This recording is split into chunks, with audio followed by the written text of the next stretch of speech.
आपली काय मागणी? गेल्या महिन्याभरापासून समोर मंदार टावरे, ओमनाथ नाटेकर आणि पप्पू म्हात्रे या लोकांचं इथे दाखवायला काय काम नाही. पैसे वाटप चालू आहे. नोट दो वोट लो हाच कार्यक्रम चालू आहे. आणि आज इथे रंगे हातो आपण पकडलं त्यांना. हा, पर वोट 3000 अशा पाकिटं तिथे भरलेले दिसतात.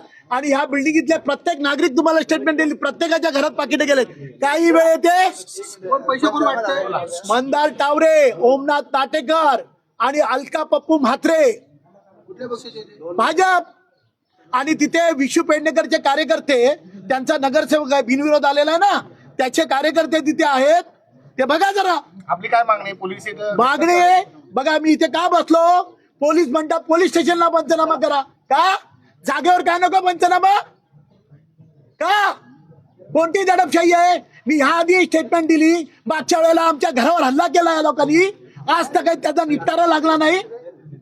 हा, जास्तीत जास्त काय करतील? मला मारतील ना. मी मागे स्टेटमेंट दिली. किती लोक होते?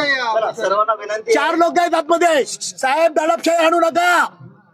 हा, सरकारी काम सरकारी काम नाही. सरकारी कामात असतात आपण बसतोय. रस्ता अडवायचा नाही. इथे उपोषणाला बसतोय. जमणार नाही. ही बघा, ही दडपशाही. ही दडपशाही बघा. आणि इथे रवी पाटील साहेबांचं इथे ऑफिस आहे. रवी पाटील ऑफिस आहे इथे, त्याचं घर आहे. त्या घराच्या बाजूला आमचे कार्यकर्ते तिथे पॅम्पलेट पाठवत होते, परिचय पत्रक पाठवत होते. त्यांना त्या कार्यकर्त्यांना पकडलं, त्यांना 2 कानफडा मारल्या आणि त्यांच्या खिशामध्ये पैशाची पॉकेट टाकली गेली. आणि पोलिसांना बोलून आणि त्या इलेक्शन कमिशनच्या बोलून त्याला सांगितलं गेलं की तुम्ही पैसे वाटा पकडून दिलं गेलंय. हे अतिशय चुकीचं आहे.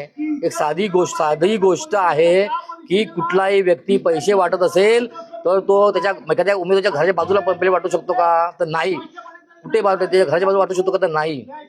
कोण होते म्हणजे जे हे भाजपचे कार्यकर्ते होते, त्यांना पकडून मारले लोकांनी, पैसे टाकले. पण कोणी मारलं म्हणजे नितीन पाटील आणि रवी पाटील यांच्याच कार्यकर्त्यांनी.